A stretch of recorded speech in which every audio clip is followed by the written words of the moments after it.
বারান্দায় গিয়ে দেখি একাদশীর শড়ি, ব্লাউজ আর একটা ছোট লাল রঙের কাপড় দড়িতে দিয়েছে শুকানোর জন্য। আমি দেখে বুঝলাম যে ও তাহলে টা পরে। লাল কাপড়টা দেখে আমার ইচ্ছে হলো একটু ছুঁয়ে দেখার।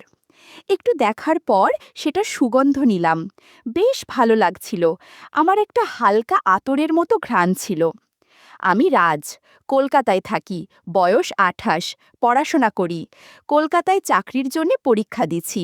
বাবা মা নেই, কলকাতার বাড়িতে একা থাকি, সারা দিনই বাড়িতেই থাকি। তো ঘরের কাজ করবার জন্য একজন লোকের দরকার ছিল। গ্রাম থেকে অনেক মেয়ে মানুষ আসতো শহরে কাজ করবে বলে। তাদের এই মধ্যে একজনের নাম একাদশী। কথা বলে একাদশীকে কাজের জন্য রাখলাম। ১,০০০ টাকা দিতাম প্রতি মাসে। ও সকালে আসতো, আমার দুটো ঘর মুছতো, বাসন মাজতো, রান্না করে দিত, বিকেলে চলে যেত।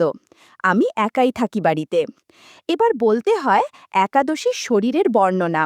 বয়স ৩২ মতো প্রায়, এক বিধবা নারী, রং শ্যামবর্ণা হালকা, কথাবার্তা গ্রাম্য। একটা মেয়ে আছে ১০ বছরের, সে গ্রামে থাকে। একাদশীর প্রাণবন্ত নারী, মুখশ্রী মোটামুটি ভালোই। অবসর সময় বিড়ি টানে। সকালে কাজ করে রাতে কোনো একজনের বাড়িতে থেকে যায়। সপ্তাহে একদিন গ্রামে যায়। হঠাৎ চলা, কথা বলা, হাসি, চাউনি সব কিছুই আমার খুব ভালো লাগতো। এবার আসল ঘটনায় আসি। কাজে ঢোকার প্রথম প্রথম কিছুদিন ঠিকই ছিল। কোনো একদিন ও যখন ঘর মুছছিল, তখন আমি খাটে বসে কিছু একটা পড়ছিলাম। হঠাৎ আমার চোখ গেল ওর দিকে। ও নিজের মনে ঘর মুছছিল, আর আমি ওর দিকে তাকিয়েছিলাম। ব্লাউজ যেগুলো পরে সাইজে খুব ছোট হয় ওর। শাড়ি পরে গ্রাম্য নারীদের মতো। দেখতে বেশ সুন্দর লাগছিল ওকে। কাজ করতে করতে আঁচল অনেক সময় নড়ে চড়ে যাচ্ছিল। ও আঁচল সামলে নিয়ে ঠিক করল, আর আমার দিকে তাকালো। তাকাতেই আমার সাথে ওর চোখাচোখি হলো, আর আমি লজ্জায় চোখ নামিয়ে নিলাম। সেদিনের মতন আর কিছু করার সাহস পাইনি। আর পর থেকেই ও যখনই ঘর মুছতো, আমি খাটে বসে থাকতাম। আমার এত সব কাণ্ড কারখানায় ও হয়তো বুঝতো অনেক কিছুই, বা হয়তো বুঝতো না, কিন্তু কিছু বলতো না। রোজ ঘর মোছার সময় দরজার কাছে যখন ওর আঁচলটা পড়ে যেত আর আমি তাকিয়ে থাকতাম, তখন বেশ অনেকবারই আমার সাথে ওর চোখাচোখি হয়েছে। ও আমার চোখের দৃষ্টি দেখেই নিজে সামলে নিত।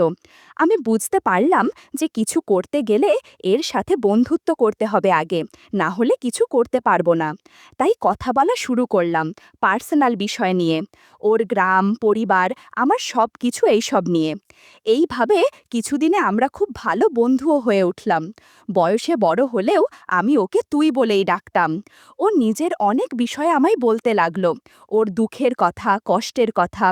এই করে করে আমাদের সম্পর্কটা খুব গভীর হলো। আমরা সিনেমা দেখতাম, মাঝে মাঝে খেতাম ও একসাথে। অনেক জামা কাপড় কিনে দিতাম, না হলে আমি কি দেখব। একদিন ও রান্না করছিল। আমি কি রান্না করছিস বলে ওর কাঁধ ধরে সরালাম ওকে। তারপর কিছু একটা নেওয়ার বাহানায় ওর হাত ধরে ওকে সরালাম সামনে থেকে। ও কিছু বলল না, ওর অসুবিধাও হলো না কোনো। বুঝলাম ও মনের দিক দিয়ে অনেকটাই কাছে এসে গেছে। এরকমই হালকা দুষ্টু মিষ্টি প্রেম চলতে থাকলো।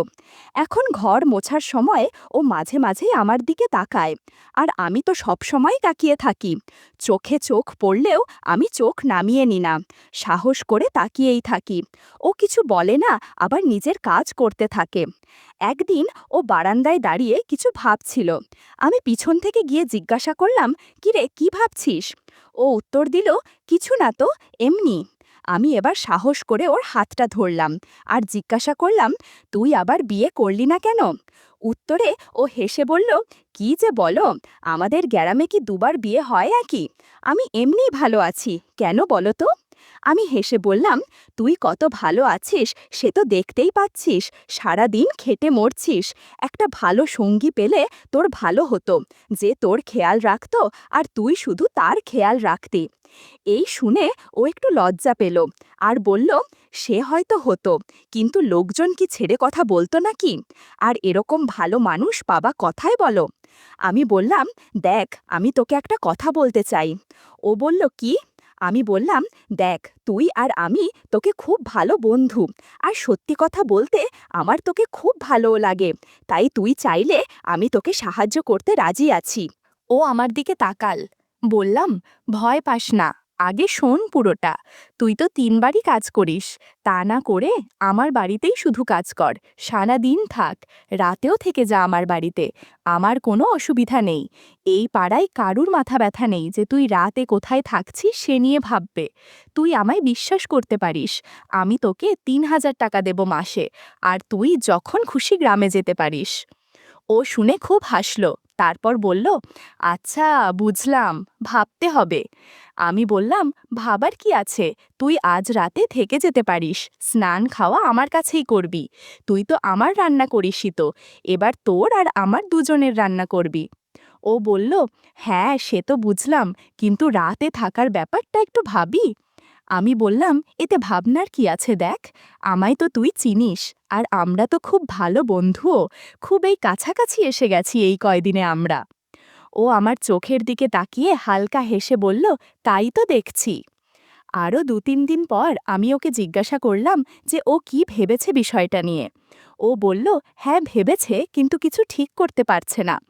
আমি বললাম, আর ভাবতে হবে না, আজ থেকেই থেকে যা রাত্রে, কাল থেকে আর কারুর বাড়ি যেতে হবে না, তুই আমার বাড়িতেই সারাক্ষণ থাকবি। ও মুচকি হেসে বলল, তোমার তো দেখছি আমায় ছাড়া আর চলছেই না, বিয়ে করে নেবে মনে হচ্ছে আমায়। আমি বললাম, হ্যাঁ তুই চাইলে তোকে বউও ভেবে নিতে পারি। ও আমার এই কথা শুনে বলল, থাক বাবা, আমায় আর বউ ভেবে কাজ নেই তোমার, এমনিই ঠিক আছে। আচ্ছা আজ থেকেই আমি তোমার কাছে ঠেকে গেলাম, খুশি এবার? আমি বললাম, আর ভয় পাওয়ার কি আছে তোর, বাঘ না কি যে তোকে খাবো?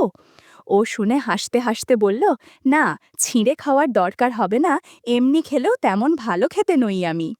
ওর এই কথাটা আমার বুঝতে দেরি হলো না, সেই দিন রাত থেকেই একাদশী আমার বাড়িতেই থাকছে। রাতে আমি ওকে অন্য ঘরের খাটে ঘুমোতে বললাম, ও রাজি হলো। এইভাবেই আরও 2-3 দিন কাটল। আমি জানি আমার প্রেমটা কেবলই শারীরিক চাহিদা হয়তো শুধু, তবুও একটা খুব ভালো লাগাও কাজ করছে, তাই নিজেকে বুঝিয়ে নিয়েছি যে যেটা হচ্ছে সেটা ভালোই। তবে আমি ওকে সাহায্যও করব, কিন্তু তার বিনিময়ে আমারও কিছু চাই। ওর কাপড় জামা বলতে 3টে শাড়ি, 2টো ব্লাউজ, 2টো সায়া, একটার বদলে আর একটা পরে, গ্রামে গেলে পাল্টা আসে। অন্য কিছু কটা আছে জানি না, বুঝিনি, বা আদেও আছে কিনা জানি না, হয়তো ন্যায় কিছু পরেই না। একদিন রান্নাঘরে ও নিচে বসে আলু পেঁয়াজ কাটছিল, আমি সামনে যেতেই ও নিজেকে একটু সামলে নিল, কিন্তু তার আগেই অনেক কিছু আমার চোখে পড়ল। ও এবার আমার দিকে মুখ তুলে তাকাল, জিজ্ঞাসা করল, কি চাও কি তুমি? আমি একটু রোমান্টিকভাবে বললাম, তোকেই তো চাইছি। ও একটা দীর্ঘশ্বাস ফেলে বলল, ওটাই তো বাকি। আমি বললাম, কেন পাবো না তোকে? ও এবার একটু দৃঢ়ভাবে বলল, এটা তো ভুল, আমার একটা মেয়ে আছে। আমি হেসে বললাম, তাতে কি হয়েছে, তোর মেয়ে কি আমারও মেয়ে হতে পারে না? একাদশী এবার মাথা নিচু করে বলল, তা পারে, কিন্তু আমার ভয় করছে। আমি বললাম, ভয় পাচ্ছিস কেন বোকা? তোর মেয়ে যদি আমার মেয়ের মতন হয়, তুই তাহলে আমার তো বউয়ের মতোই, আর আমায় বর ভাবতে তোর কি অসুবিধা আছে? ও এবার একটু লজ্জা পেল, বলল, বিয়ে করে বর হলে এত ভাবতাম না। আমি এবার একটু রেগে বললাম, কেন, তুই কি আমায় ভয় পাচ্ছিস, নাকি ভাবছিস খেয়ে ফেলে দেব? ও শুনে আমার হাতটা ধরে বলল, না আমি সেরকম ভাবিনি, কিন্তু এটা কি ঠিক হবে? আমি এবার একটু কৌতুক করে জিজ্ঞাসা করলাম, তুই কি ঠিক হওয়ার কথা বলছিস বলো তো? ও চোখ বড় করে বলল, না মানে এ সময় আমার মাঝে অনেক কিছু হয়েছিল। বন্ধুরা, ইউটিউবের কড়া নিয়মের কারণে এসব ঘটনা সরাসরি বলা যাচ্ছে না। তোমরা কমেন্টে দেয়া লিংক থেকে আমার ওয়েবসাইট ভিজিট করো, সেখানে একদম খোলামেলা গল্প দেয়া আছে। পরদিন সকালে আমার ঘুম থেকে উঠতে দেরি হলো। উঠে দেখি একাদশী স্নান করে তৈরি, রান্না করবে এবার। আমি মুখ ধুয়ে বারান্দায় গেলাম, দেখি একাদশীর শাড়ি, ব্লাউজ আর একটা ছোট লাল রঙের কাপড় দড়িতে দিয়েছে শুকানোর জন্য। আমি দেখে বুঝলাম যে ও তাহলে তা পরে। আমার বাড়িতে যবে থেকে আছে ও একটা ব্যাগ নিয়ে এসেছে, ওতেই ওর কিছু জিনিসপত্র আছে, মনে হয় আমি দেখিনি যদিও। লাল কাপড়টা দেখে আমার ইচ্ছে হলো একটু ছুঁয়ে দেখার। একটু দেখার পর সেটার সুগন্ধ নিলাম। বেশ ভালো লাগছিল। আমার একটা হালকা আতরের মতো ঘ্রাণ ছিল।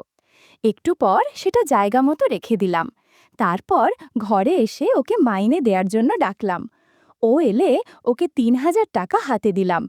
ও দেখে চমকে উঠল। আমি বললাম, "কি রে, চমকে গেলি কেন?" ও বলল, "এত দিস তাই?" আমি তখন ওর পাশে দাঁড়িয়ে বললাম, "তুই আমার বাড়ি আছিস, থাকছিস, এত সময় দিচ্ছিস আমায়, তাই দিলাম।" ও খুব খুশি হলো আর মাথা নিচু করে হাসল। আমি বললাম, "আরও কিছু কাজ করতে হবে কিন্তু।" ও বলল, "ঠিক আছে, দুপুরের পর দেব।" দেখতে দেখতে দুপুর হয়ে গেল। আমি স্নান সেরে দুপুরে খাবার খেলাম। তারপর ঘরে চলে এসে টিভি দেখতে বসলাম। মনে মনে একাদশীর জন্য অপেক্ষা করছিলাম। খানিক পরে একাদশী এসে আমার পাশে ঠিক আগের দিনের মতোই বসল, তবে আজ একটু কাছেই বসল। কিছুক্ষণ এইভাবে চলল। তারপর আমি টিভির সাউন্ডটা কমিয়ে ওকে জিজ্ঞাসা করলাম, "কি রে, এত চুপচাপ বসে আছিস?" ধীরে আমাদের মাঝে দূরত্ব কমতে শুরু করল। বন্ধুরা, ইউটিউবের কড়া নিয়মের কারণে এসব ঘটনা সরাসরি বলা যাচ্ছে না। তোমরা কমেন্টে দেয়া লিঙ্ক থেকে আমার ওয়েবসাইট ভিজিট করো, সেখানে একদম খোলামেলা গল্প দেয়া আছে।